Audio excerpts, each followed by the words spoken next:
Bonjour, ici Sébastien d'actualité-dvd.com et aujourd'hui je vais vous parler du coffret de la première saison de Star Wars Rebelle en édition Blu-ray de Simon Kinberg avec les voix anglaises de Taylor Gray, Freddie Prinze Jr., Vanessa Marshall, Steve Blum et Taya Sierkar. C'est un coffret distribué par Walt Disney et sorti en magasin le 1er septembre 2015.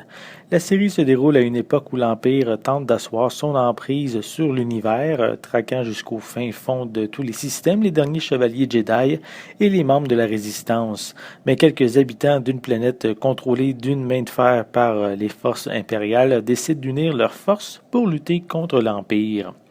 Après le rachat de la franchise Star Wars par Disney, la série Star Wars The Clone Wars a été annulée pour faire place à Star Wars Rebelle.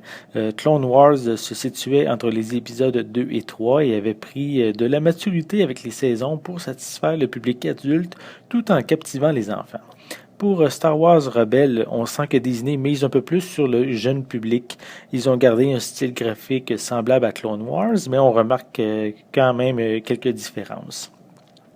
Pour l'histoire, elle se situe environ 15 ans après les événements de l'épisode 3 et 5 ans avant l'épisode 4. Ce sont carrément les débuts de la formation des rebelles, car au début, ils sont davantage des contrebandiers qui tentent de subsister à la vie de tous les jours. Le groupe est composé d'Ezra, un jeune homme de 14 ans originaire de la planète Lothal, qui vit seul après que ses parents aient disparu. Donc, il va trouver un réconfort auprès des membres de l'équipage du Ghost, qui est le vaisseau de sa famille d'adoption. Ezra sera le protégé de Kanan, chef de l'équipage du Ghost. Il possède une autorité naturelle et possède un sens de l'honneur et du dévouement. Sa maturité vient de son passé de Jedi qu'il tente de cacher à la population en général et surtout aux membres des troupes impériales. Il va aider Ezra à découvrir la Force en devenant son maître. Hera est le pilote du Ghost, qui est d'origine Twi'lek, et elle est un élément essentiel pour garder une certaine cohésion dans le groupe. On a également Zeb, qui est le gros bras de service. C'est un Lassat d'origine, une nouvelle race jamais rencontrée auparavant. Donc, il adore être dans l'action et n'hésite pas à cogner toutes les troupes impériales qu'il va rencontrer au cours de ses aventures. Sabine, qui est une Mandalorienne, maîtrise autant l'art de la peinture sur différents objets que justement le maniement des explosifs. Donc, elle est quand même un petit peu, on pourrait dire, solitaire un petit peu de son côté. Finalement, le dernier membre du groupe est Chopper, qui est un droïde astromécano qui est aussi grincheux que paresseux et qui regorge de gadgets comme aucun de ses semblables n'en a jamais eu. Donc, grâce à lui, on a le droit à des petites séquences un petit peu humoristiques par-ci par-là dans chacun des épisodes. Pour les méchants, il y a l'Inquisiteur, qui est un personnage adepte du côté obscur qui a pour mission de traquer les derniers Jedi existants. Il possède un sabre laser à double lame permettant des combats assez féroces. Donc, sous ses ordres, il y a l'agent Calus, qui est un officier de bureau de la Sûreté impériale qui a majoritairement droit aux sales besognes. Parmi tous ces personnages, je dirais que seuls Ezra et Kanan sont véritablement développés. On en apprend beaucoup sur leur passé au fil des épisodes, comparativement aux autres personnages où seul le strict minimum est présenté. On retrouve aussi des personnages invités connus des fans tels que Dark Vader, R2D2 et C3PO. On a également un épisode plus concentré sur Lando Calrissian.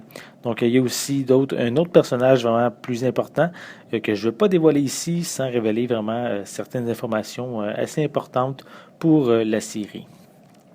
Cette première saison contient 13 épisodes qui sont un mélange d'action, d'humour et d'aventure, mais je dirais que seulement la moitié sont vraiment ici pour faire progresser l'histoire, surtout les 3 derniers épisodes de la saison. Justement, cette saison se termine sur un épisode plein de rebondissements et une finale qui offre beaucoup de potentiel pour la seconde saison. Visuellement, cette édition Blu-ray est superbe, les couleurs sont magnifiques et riches. J'ai pas trouvé de problème de compression, ce qui rend justement les détails assez impressionnants à l'écran. Pour les pistes sonores, elles sont disponibles en anglais, français, espagnol et allemand 5.1 avec des sous-titres en anglais, français et espagnol. Pour les suppléments, on retrouve Rebels Recon, qui sont différentes featurettes en coulisses concernant concernant par exemple la rébellion, les droïdes, l'Empire, les Jedi. On a Rebels Infiltrates Star Wars Celebration, qui propose un aperçu de la présence de Star Wars Rebels à la convention Star Wars Celebration. On a Rebels The Ultimate Guide, qui propose un aperçu général des différents épisodes de la première saison. On trouve également 4 courts-métrages de quelques minutes chacun à propos des personnages principaux de la série. Ces courts-métrages ont servi à faire la promotion de la série et les événements qu'on y présente se sont passés avant ceux du premier épisode. On a également un aperçu de la seconde saison. La première saison de Star Wars Rebels manque un petit peu de profondeur, principalement dans le développement de ses personnages, autres que Ezra et Kanan, qui eux sont quand même bien développés. On a également certains épisodes qui font aucunement progresser l'histoire et servent simplement de remplissage. Par contre, elle offre beaucoup de potentiel. On le remarque avec les derniers épisodes de la saison qui sont franchement intéressants et présagent une seconde saison vraiment intéressante et captivante. C'était Sébastien. Merci et bon visionnement.